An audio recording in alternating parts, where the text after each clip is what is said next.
Samuel Thungathurthi MLA గారు, collector గారు, ఇతర ప్రజాప్రతినిధులు, అదేవిధంగా సాగునీటి, విద్యుత్ శాఖ, R&B, పంచాయతీరాజ్, ఇతర శాఖలకు సంబంధించిన అధికారులు క్షేత్రస్థాయిలో గత 3 రోజుల నుంచి నిరంతరం ప్రజలకు అందుబాటులో ఉండి ప్రజల్ని ఆదుకునే ప్రయత్నం చేసి ప్రాథమికంగా సూర్యాపేట జిల్లాలో జరిగిన ప్రాణ, ఆస్తి, పశు నష్టము, ఆస్తుల యొక్క నష్టాన్ని అంచనా వేసుకొని కలెక్టర్ గారి నేతృత్వంలో ఉత్తమ్ కుమార్ రెడ్డి గారి సమీక్ష సమావేశంలో వారు ప్రాథమిక నివేదికను రాష్ట్ర ప్రభుత్వానికి ఇవ్వడం జరిగింది. ఈ ప్రాథమిక అంచనాల ప్రకారం సూర్యాపేట జిల్లాలో 2 మనుషులు చనిపోవడము, దాదాపుగా 21 చెరువులు తెగడము, 15 గ్రామాలలో 480 మందిని ఇతర ప్రాంతాలకు తరలించడము, 20,000 ఎకరాలలో పంట నష్టం జరగడము, అదేవిధంగా పశువులు 7 చనిపోవడము, ఇతర మేకలు ఇలాంటివి కూడా చనిపోవడము, 7 పక్కా ఇళ్ళు కూలిపోవడము, 33 కచ్చా ఇళ్ళు కూలిపోవడము, అదేవిధంగా హైదరాబాద్ విజయవాడ హైవే దారి కూడా పూర్తిగా దెబ్బతినడము, ఇతర చాలా విషయాలు ఈరోజు ఈ ప్రాథమిక నివేదికలో మన ముందు పెట్టడం జరిగింది. అదేవిధంగా తుంగతుర్తిలో కూడా పశువులు చనిపోవడము, చెక్ డ్యామ్లు డ్యామేజ్ అవ్వడము, అదేవిధంగా ఇళ్ళు కూలిపోవడము, ఇతర అంశాలను కూడా స్థానిక శాసనసభ్యులు నా దృష్టికి తీసుకురావడం జరిగింది. అత్యధిక వర్షపాతం వల్ల విపత్కర పరిస్థితులు ఏర్పడినప్పటి నుంచి ప్రభుత్వం నిరంతరం మంత్రులను, శాసనసభ్యులను క్షేత్రస్థాయిలో ప్రజలకు అందుబాటులో పెట్టి పర్యవేక్షిస్తూ, పర్యటిస్తూ ఒకవైపున ప్రజలకు సహాయాన్ని అధికారులందరినీ కూడా సమన్వయం చేసుకొని వారు క్షేత్రస్థాయిలో ఉంటే ముఖ్యమంత్రిగా చీఫ్ సెక్రటరీని, డీజీపీని, డిజాస్టర్ మేనేజ్మెంట్కి సంబంధించిన అధికారులను, ఇతర శాఖలను సమన్వయం చేస్తూ గత 2 రోజులుగా రాష్ట్ర స్థాయి సమీక్షలు చేస్తూ అన్ని రకాలుగా ప్రజల్ని ఆదుకునే ప్రయత్నం చేసినాము.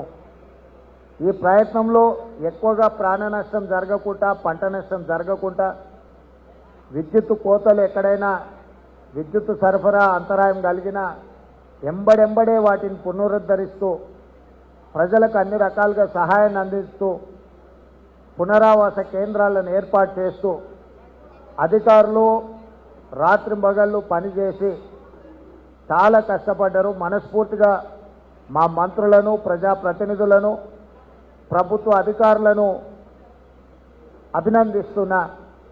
ఈ విపత్కర సమయంలో వీళ్ళందరూ కూడా సమన్వయంతో ప్రజలకు అందుబాటులో ఉండి వాళ్ళని ఆదుకునే ప్రయత్నం చేసినాం.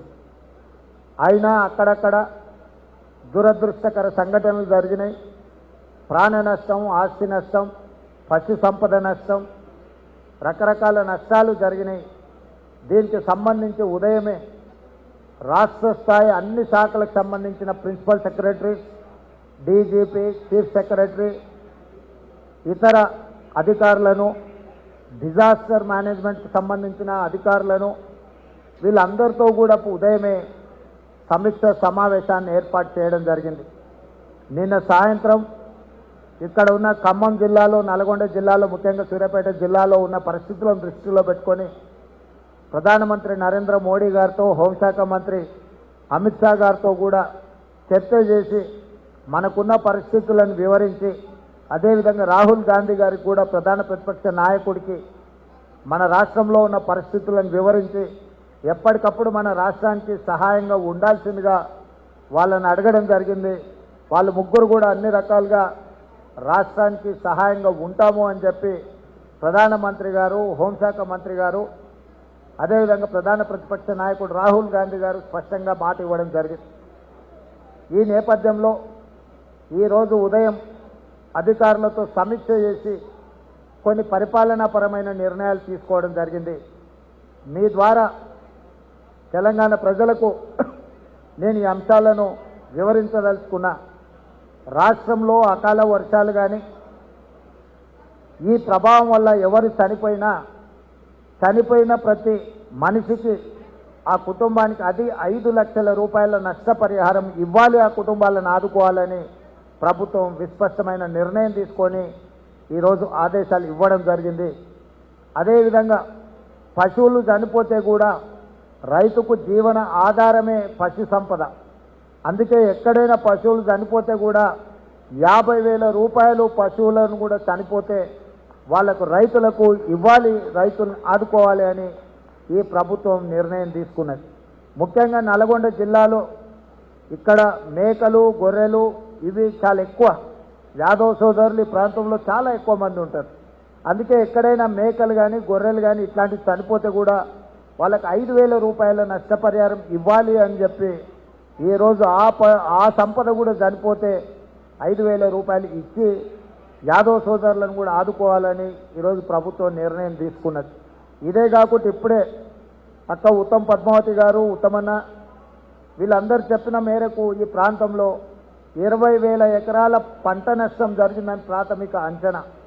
ప్రతి రైతుకు ప్రతి ఎకరాకి 10,000 రూపాయలు నష్టపరిహారం అందించి నష్టపోయిన రైతులను ఆదుకోవాలని కూడా ఈరోజు ప్రభుత్వం ఒక స్పష్టమైన నిర్ణయం తీసుకున్నది.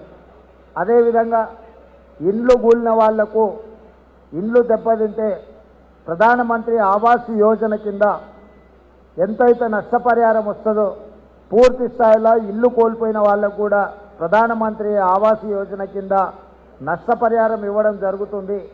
అర్హులైన వాళ్లకు ఇందిరమ్మ ఇల్లు కూడా ఇవ్వడం జరుగుతుంది. ఇల్లు కోల్పోయి నిరాశ్రయులైన అర్హులైన వాళ్లకు ఇందిరమ్మ ఇల్లు కూడా ఇప్పుడు నష్టపోయిన వాళ్లకు ఇవ్వడం జరుగుతుంది.